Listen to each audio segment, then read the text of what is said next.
G'day there guys, how many cats is too many cats, and why? This is Markee here, and we're back with another episode of r/AmiTheA. Now if you love this content, I want you to sit back, relax, chuck a like on the video, and tell me what you think about all these stories down in the comments. Posted by user Stay or Go, titled, Am I the A-hole? And also my friends for not wanting to babysit our other friend's child. I'm just going to get straight into it. This is about a group of friends, 5 people, and one friend expecting us to provide her with free childcare. We are all in our mid and end 20s.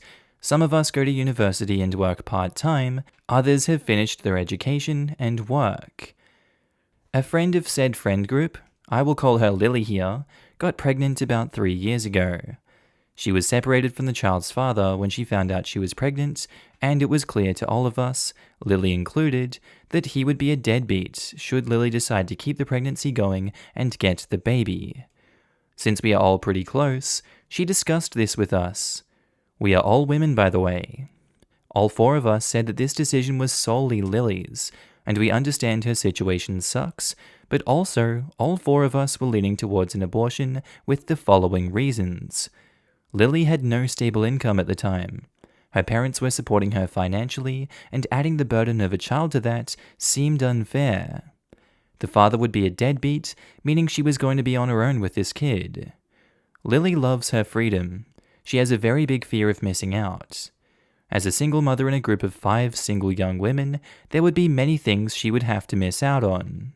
Well, she still decided to keep the pregnancy and gave birth to her baby a little over 2 years ago. Since then, she's been miserable, but not only her. Our friendship is suffering and we are getting tired of her. The father is a deadbeat as expected. He has no contact with Lily. She expects this baby to be all of ours responsibility. She expects to drop the kid on one of us whenever she wants to or needs to. She expects us to rotate with missing out on events so she can take part in some of them, as if this kid was a common responsibility to all 5 of us and not just her. We specifically don't have kids because we want to live our lives and not take care of a child. Lily gets frustrated with us over this. She thinks as friends we should take on this responsibility together. We think she was the one who decided to have this child. It was her decision and is her responsibility.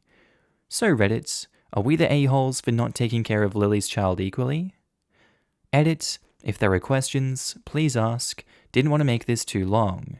Edit 2, Lily thinks that we should step in because the father is a deadbeat and she should not have to do it on her own. Newsflash Lily, you decided to keep the kid as a single mother, knowing the father was a deadbeat.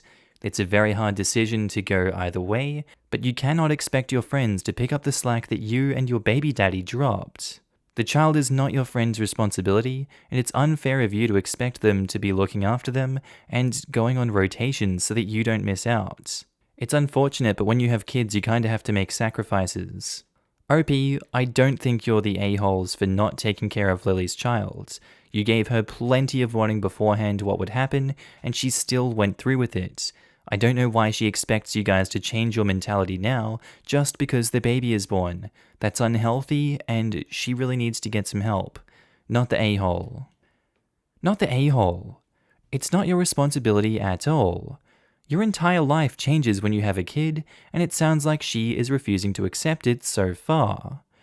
Not the a-hole, and I don't want to be a dick, but I see stupid people pull this crap all the time. What the F was she expecting when she had her mistake? And before you say it wasn't a mistake, I also agree with the fact that she refuses to accept that this is her sole responsibility because she got herself into this mess all alone. Kids aren't some one-off thing with equal distribution. They are years of misery, pain, and love by 2 if you're solo. I don't disagree with the mistake part, just the part where you say you don't want to be a dick. Everything you said was true, but you're a dick referring to that child as her mistake, Lamau? Yeah, honestly, I regret nothing. From what I've read, she's very selfish. Why do people have kids when they don't actually want to, raise a kid? It will never stop blowing my mind how often parents try to pawn off their spawn when they just don't feel like parenting. Yeah, I get that it's hard. That's why I don't have kids. Not the a-hole. Having her child was 100% her decision and is 100% her responsibility. It's incredibly unfair and selfish of her to expect you all to jump in and co-parent for her when none of you agreed to that. You are her adult, currently child-free friends, living your adult, child-free lives. This is the life she chose for herself, and she needs to make peace with it. Side note, that poor kid. Not the a-hole, it's her kid, her responsibility. You guys can help out, but it should not be expected, but asked if you could look after X on date Y for a set period of time.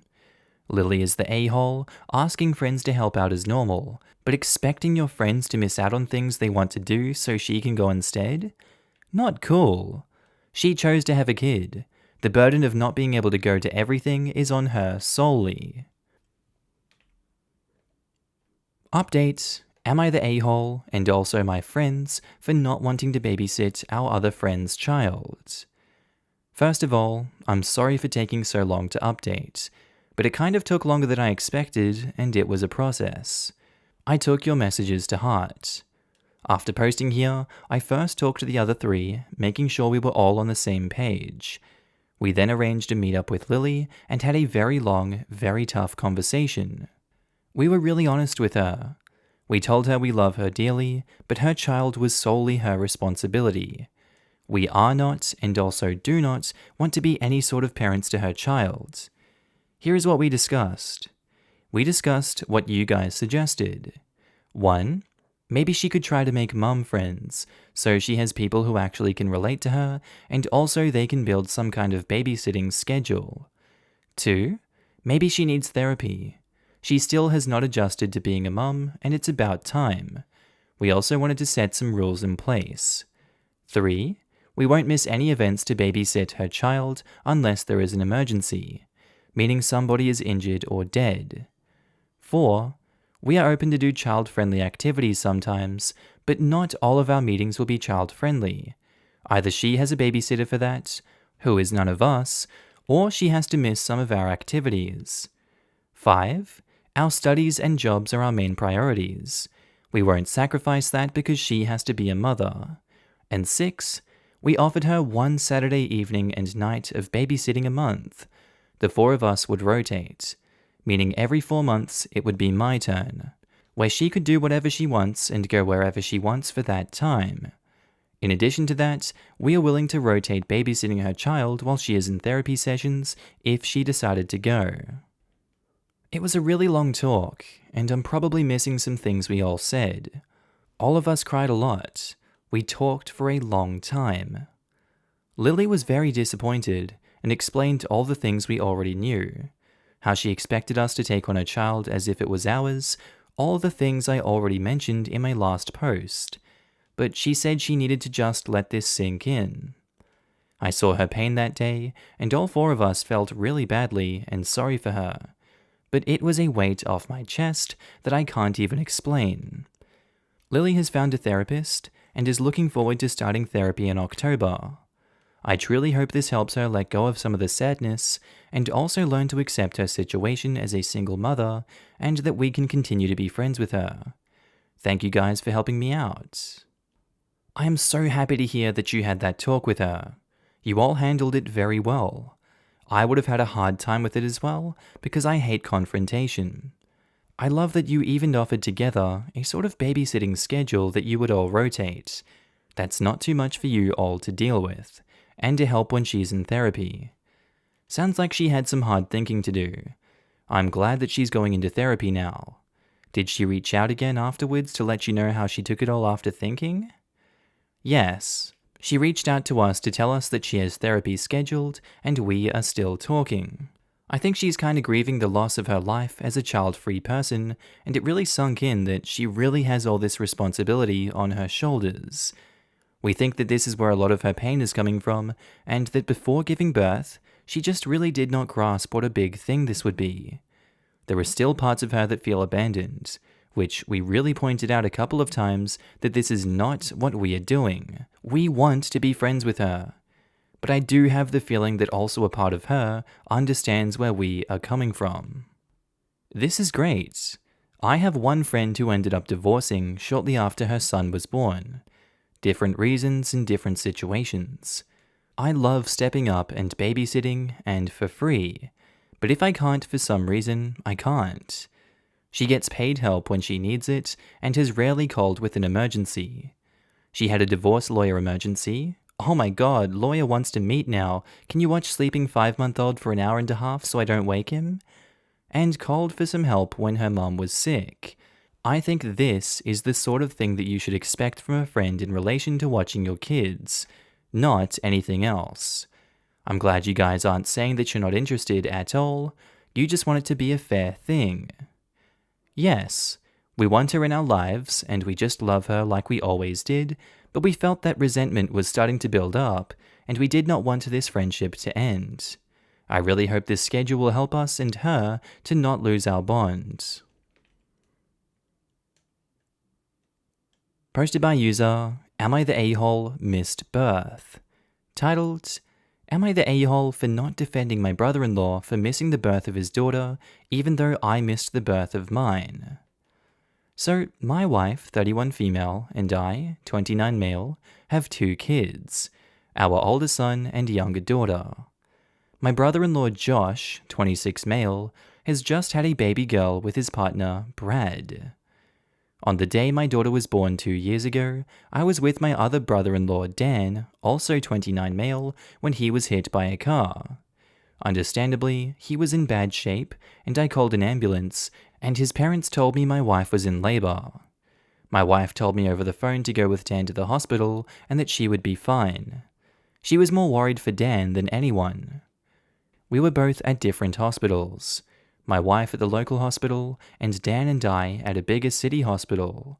And it culminated in me missing my daughter being born while I stayed with Dan so he wasn't alone and I could keep everyone updated. Dan ended up making a full recovery with some physio, and my daughter was born with no complications, and I met her when she was a few hours old. Now, Josh and Brad had a baby due in late August, but Josh had a vacation with his friends booked for July. Note, it was a vacation within the country and within the pandemic restrictions. Brad asked him not to go so close to the baby being born, and I also advised him not to go. But he chose to anyway, as he thought he has enough time. Evidently, he did not. Brad went into labor while he was gone, and his daughter was born without him there. Like my case, it was a few hours before he could get back to meet her. The entire family is fuming at him because we all told him not to go on the vacation. He asked for my support because he thought that I would understand, and I told him it's a completely different scenario and that I had no choice. And more importantly, I had my wife's permission. Apparently, he and his friends all believe that we, but more specifically me, because I should get it, are a-holes because it wasn't his choice to miss the birth because she was born preemie. I think he's the a-hole because there's a huge difference between the reasons I couldn't be there versus his reasons. I seriously don't get his logic, so I'm asking you guys for some more perspective. Am I the a-hole? Edit. I didn't put this in the post to avoid any off-topic questions or transphobes, but Josh's partner is a trans man, not a wife, girlfriend, or lady. Edit 2. I keep getting asked this, so the baby was 5 to 6 weeks early. Yeah, I believe that they're 2 separate things also. This guy obviously didn't have permission to go on this vacation from everyone else. I feel like if everyone is telling you, hey, this is a really bad idea, you're going on a vacation and you're going to put this baby at risk during a pandemic, if it does come out, man, you should probably stay home and not going on this vacation because you could miss the birth. If you willfully go against that advice from your entire family, you might have a few screws loose in your head, and the friends are no better enabling this behavior. I can't understand it, I don't know how your friends understand it, not the a-hole OP, good on you for shutting this guy down. Not the a-hole, and you better believe no partner of mine would be going on vacation if I were 8 months pregnant. I'm gonna go as far as to say anytime your pregnant partner asks you to not go away on vacation and you go anyway, you're the a-hole. They don't get a break from gestating your baby. You're not entitled to a break from supporting them through it. Exactly. I was 34 weeks when my husband had a scheduled business trip 3 hours away. He asked me how I felt about it. I told him to go, but to take his own car so that he could leave in the middle of the night if necessary. He thought about it and eventually told his supervisor that there's no way he's going because he would not forgive himself missing the birth of his daughter.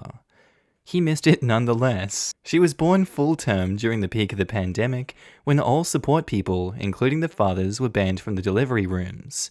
It just wasn't meant to be, and I'm still very sad about the fact that he missed it.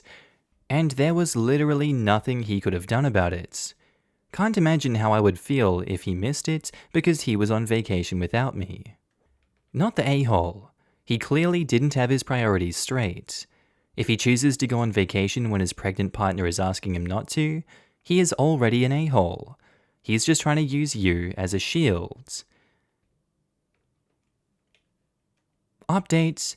Am I the a-hole for not defending my brother-in-law for missing the birth of his daughter, even though I missed the birth of mine? Well, I wasn't expecting the response on my last post. I thought some of you might like an update, and a couple of people on Twitter requested it. It's a happy ending, you'll be glad to hear. I did send Josh this post, and he admitted that he screwed up. Brad has reported to me that Josh has well and truly repented. Their baby girl is now 4 weeks old, and Josh has been on night duty since she was a week old. He apologized to Brad for not being there for him, and to me for dragging me into it. Both of us forgave him, and it seems everything will be okay. Their daughter is a happy, healthy little girl, and a very vocal one at that. She's apparently a big fan of yelling at her dads and not sleeping, so Josh is certainly receiving his karma. Unfortunately, she's yet to meet her cousins and most of the family thanks to the pandemic, but we receive plenty of video calls and photos. Brad also saw the post and thanked everyone for their congratulations and support. He's recovering well at home, and he's almost ready to start binding again, as well as slowly returning to taking HRT. I'm sure some of you will be disappointed to hear that Josh has been forgiven, but that's just the way it goes. My niece will grow up in a happy family with 2 dads who love her, and hopefully Josh will never be so dumb again. I'm not upset at all that Josh was forgiven, because it sounds like he understood that he was wrong, took responsibility, and made it right with Brad. If Brad is happy, I'm happy for them. Congrats on the new family member. I'll pass on your congratulations to our dads. We are all overjoyed to have a new baby in the family. I love Am I the A-hole stories. I'm a huge fan of drama, but at the end of the day, these are people's lives, and I'm always glad to read when things work out in the updates. Also, congrats to all of you. I'm in fact delighted Josh has been forgiven because he made genuine efforts to make amends. It's nice to be reminded that most people are decent enough folks who are capable of correcting course after slipping into the a-hole territory, rather than just irredeemable, permanent a-holes. So happy for the story. I'm a trans man too, and the outcome. So happy these folks have level-headed families like you around. This is the best situation. And for what it's worth, you are handling questions and pronouns super well. It makes me so happy to see. Much love to y'all. I've known Brad for many years, so I'd like to consider myself well educated. But it's all thanks to him. Thanks for the compliments and the love. Okay, and I think that's where we're going to end today's episode, guys. As always, I do hope you enjoyed it, and maybe even learned something from these stories. Just want to say a quick shout out to my Patreon subscribers and my channel members. You guys should be on the screen right now. If you do see yourself, I want you to give yourself a little pat on the back for being amazing and supporting me on this channel, this little journey we're going on the YouTubes. I really appreciate it, and you guys enabled me to do all this amazing work. So if you do see yourself, I love your face and I'm happy to see you. Also guys, if you want to pitch in your own support, you don't have to, but channel links are down in the description below to support the Patreon, the channel membership, whatever you want to do. It's kind of like tipping me if you feel like I'm doing a good job on this channel. I will be opening up avenues for content on those in the future. Just right now I'm kind of bogged down and stuck in Ireland, but you know, it is what it is. Anyway guys, with that said, I do hope you have a wonderful day today. Whatever you're up to, I'd love to know down in the comments below. I do hope you have a good day, night, sleep. Whatever you're up to today, tell me, and I'll see you in the next episode, guys. Bye.